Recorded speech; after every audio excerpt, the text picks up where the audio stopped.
Mesdames, Messieurs, bonjour. Je suis Élisée Yonta, analyste financier et économiste. Je vous remercie de vous abonner à notre chaîne, de partager cette vidéo, mais également de mettre un like afin que plusieurs YouTube puissent la recommander au maximum de personnes possible.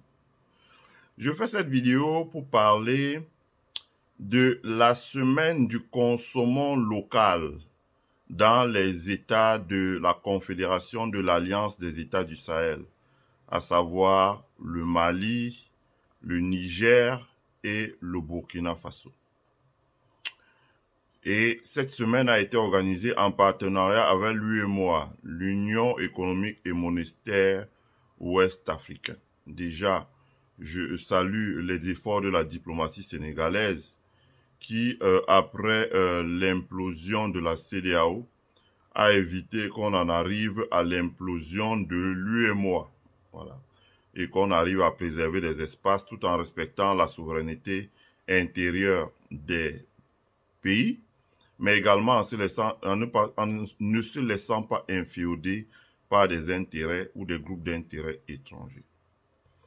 Ensuite, je salue aussi la décision des pays du Niger, du Mali, du Burkina Faso, d'organiser conjointement dans leur pays pendant une semaine la semaine du consommé local. Voilà. On a regardé ça avec attention, que ce soit sur la RTN, la radio-télévision du Niger, que ce soit sur la RTB, la radio-télévision du Burkina, que ce soit sur l'ORTM, l'Office de la radio et télévision du Mali. Donc, on a pu apprécier le savoir-faire, le génie des producteurs locaux qui ont pu exposer plusieurs produits, des produits textiles, des produits en cuir, des expositions de masques, des produits agroalimentaires, des produits cosmétiques et bien d'autres produits qui font le bonheur des consommateurs africains. Je trouve que l'initiative est belle, l'initiative est intéressante. C'est une initiative à encourager, hein, surtout dans un pays, dans les pays comme les nôtres. Je veux dire que le gros reproche qu'on peut faire à nos économies, c'est l'excès d'extraversion de nos économies. Nous importons tout. Nous importons des véhicules, nous importons des pièces détachées, nous importons des médicaments, nous importons des meubles, nous importons de l'engrais, nous importons des semences, nous importons les tracteurs, nous importons le matériel, les vaccins, nous importons les comprimés, nous importons les vêtements, nous importons les matériaux de construction. Je veux dire que à ce moment, on ne peut jamais se développer avec des économies extraverties. Nous devons stopper l'extraversion. Et déjà, un salon comme ça, c'est un début pour mettre sur place la problématique qui consiste à attirer l'attention de l'opinion publique sur l'excès d'extraversion des économies africaines. Et dans le cas des pays de l'Alliance, la Confédération, l'Alliance des États du Sahel, l'extraversion aussi dont souffrent le Niger, le Mali et le Burkina. Pourtant, nous avons une main-d'œuvre qui est jeune, travailleuse, dynamique et éduquée. Je dis que l'employeur, il a juste besoin des personnes ici aux États-Unis. Quand on recrute dans les industries, on donne un test. Il faut que la personne sache lire, compter, écrire les rudiments de l'anglais. Donc c'est pareil chez nous. Avec tous ces baccalauréats, tous ces masters, nous avons une population qui est formée. Maintenant, il s'agit de l'emploi. Il y a un économiste qui s'appelle John Maynard Keynes qui a mis en exergue le rôle de la dépense publique dans l'augmentation du produit intérieur brut. Je rappelle la différence entre le produit intérieur brut et le produit national brut. Le produit intérieur brut, c'est l'ensemble de la production sur le territoire national, que ce soit des agents locaux ou que ce soit des agents étrangers, des agents économiques, on s'entend. En revanche, le produit national brut, c'est l'ensemble de la production des nationaux à l'intérieur comme à l'extérieur du pays. Voilà. Donc, John Maynard Keynes a donc fait des travaux qui consistent à mettre en exergue le produit intérieur brut. et le rôle de la dépense publique dans l'augmentation du produit intérieur brut. La dépense publique. Si je le dis, c'est parce que aux États-Unis aussi, ils ont lancé ce qu'on appelle le Made in America. Exactement comme j'ai vu Made in Niger, Made in Mali, Made in Burkina Faso, Made in AES. À la différence de nos pays, ils ont édité une règle, c'est-à-dire une loi qui a été votée par le Congrès et promulguée par le président Joe Biden. Et la loi stipule que ne sont accessibles à la commande publique que les produits fabriqués sur le territoire américain, à moins que l'administration qui décide de commander autre chose puisse prouver qu'elle n'a pas pu se ravitailler ou trouver un produit qui est fabriqué sur le territoire américain. Je prends un exemple. Quand on passe la commande, par exemple, au niveau des universités publiques pour les stylos, il faudrait que l'université publique là arrive à prouver, si elle veut acheter un stylo qui est importé de Chine, qu'elle arrive à prouver, je peux vous rassurer que c'est ce qui est, qu'elle arrive à prouver, sinon elle peut avoir des pénalités. Et le responsable des achats, comme on dit, le responsable des approvisionnements, peut perdre son emploi. Il faut qu'elle prouve que elle a acheté des produits, que les produits, il faut qu'elle prouve que les produits achetés ont été fabriqués en Amérique.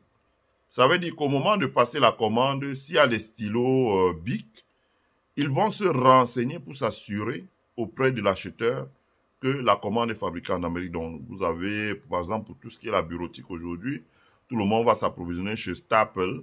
Ceux qui vont sur le site vous allez sur staple.com, vous allez voir que Staple mentionne bien en bas Made in America. Et tout ce qui n'est pas Made in America, quand il s'agit de la commande publique, on n'achète pas. Donc, Staple va revendre ça chez des entreprises privées. La commande publique. Autrement dit, la commande émanant des administrations centrales, décentralisées, déconcentrées, la commande émanant des établissements publics, la commande émanant des écoles, des universités, etc., etc.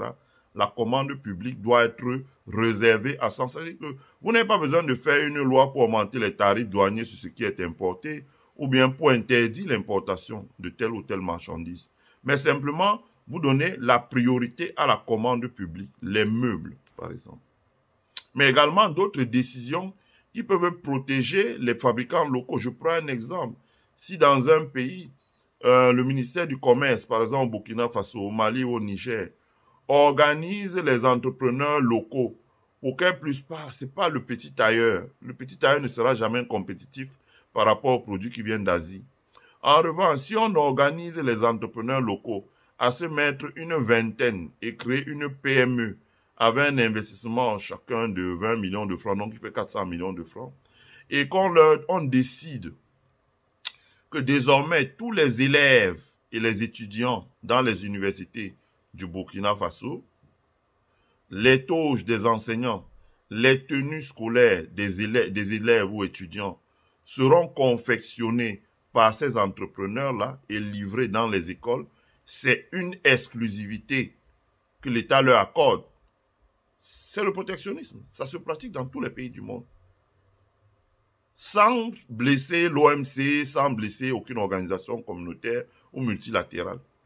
Donc à partir du moment, si on prend une décision pareille, vous voyez très bien que si au Burkina Faso, vous avez 8 millions d'élèves, au Niger, vous avez 8 millions d'élèves, au Mali, vous avez 8 millions d'élèves, ça fait 24 millions d'élèves qui vont peut-être qui vont peut-être dépenser de l'argent qui vont aller à une dizaine de PME ou une vingtaine de PME de la Confédération de l'État de l'AES. Et là aussi, la Confédération de l'État de l'AES prend tout son sens.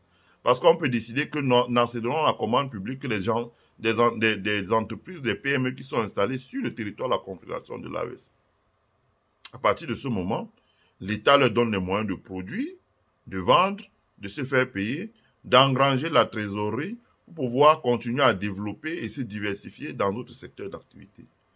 Par exemple, ça peut être le livre scolaire, les cahiers, les fournitures, l'État peut décider des achats groupés dans les établissements, etc., etc.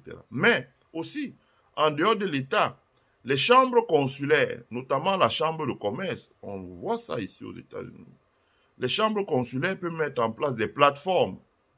Par exemple, des plateformes, on appelle ça marketplace. Des plateformes marketplace où des entreprises burkinabées, maliennes, nigériennes peuvent produire et écouler leurs produits. Enfin, le dernier reproche que je peux faire, je ne suis pas toujours critique, je critique en faisant des propositions, je dis par rapport à ce que j'ai vu, c'est que j'ai regardé attentivement, d'ailleurs je suis intéressé, hein, parce que on est en train de mettre une structure en place aux États-Unis, et ce que nous avons vu au Niger, au Mali, au Burkina nous intéresse, mais je vais parler dans les détails. Ce que j'ai observé, c'est que ce soit au Mali, que ce soit au Niger, que ce soit au Burkina, vous avez un salon et il vous est impossible d'avoir le nom, la fiche d'identité, si vous voulez, des exposants.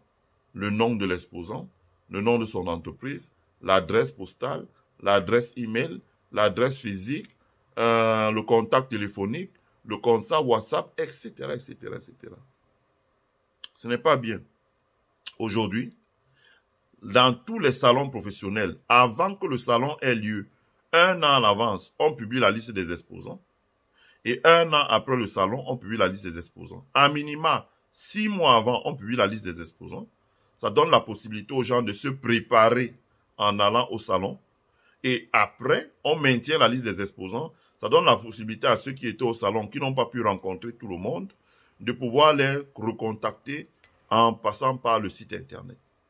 C'est comme ça. Ça donne la possibilité même aux gens qui arrivent au salon, en provenant de l'étranger, de commencer les discussions avec les exposants avant même d'arriver sur les lieux. Voilà. Donc, quand on fait quelque chose comme ça, il devrait avoir une plateforme. Que je sache, 1 million de francs, ça donne largement une plateforme digitale, Internet, pour que les gens puissent parcourir et collecter des informations. Ce que l'on n'a pas vu. Donc, le produit local et enfin, ce que je pourrais dire aussi, c'est qu'on n'a pas vu, lors de ce salon, par exemple, on n'a pas vu la labellisation. La labellisation et la démarche qualité. Ça devrait être mis en place. Hein? Par exemple, on a vu de très beaux articles en peau. C'est normal. Le Niger, le Mali et le Burkina sont des grands pays d'élevage. Donc, il y avait de très beaux articles en cuir. Mais il faut labelliser. Il faut mettre en place une démarche qualité, une traçabilité, un label, un logo, une marque. Ça donne une identité à un produit. Ça donne une identité à une série de produits. Le packaging, la traçabilité. Et comme j'ai dit, concevoir un site internet afin que pendant les prochaines éditions, ceux qui veulent se déplacer 6 mois à l'avant savent déjà qui expose et qu'est-ce que la personne va exposer, dans quelles conditions. Ils peuvent déjà entreprendre des démarches. Et ceux qui arrivent là-bas, qui n'ont pas pu rencontrer tout le monde, peuvent échanger les cartes de visite et continuer les discussions en allant prendre sur le site internet. Ceux qui n'y ont même pas été peuvent contacter les acteurs via les informations disponibles sur la plateforme internet et l'année d'après, ils peuvent revenir pour engranger les discussions ou bien ils peuvent commencer les discussions hors salon. Voilà. C'est un ensemble de choses dont je me récapitule, hein, la commande publique, la création d'une plateforme digitale, un label, etc., etc. Voilà, the way to go. Voilà. Donc, on suivra ça. Et pour les prochaines éditions, on essaiera d'apporter davantage d'informations. Je vais essayer de vous mettre un lien là sous la vidéo de comment les États-Unis ont mis en place la stratégie Made America qui a permis de relocaliser sur le territoire américain plus de 40% de la production qui était faite en Asie. Ça, les pays d'Afrique centrale, les pays de la Confédération des États du Sahel peuvent le faire. Ce n'est pas quelque chose d'exceptionnel. Voilà. Je vous remercie et je vous souhaite à tous et à toutes de passer une bonne journée. Bye.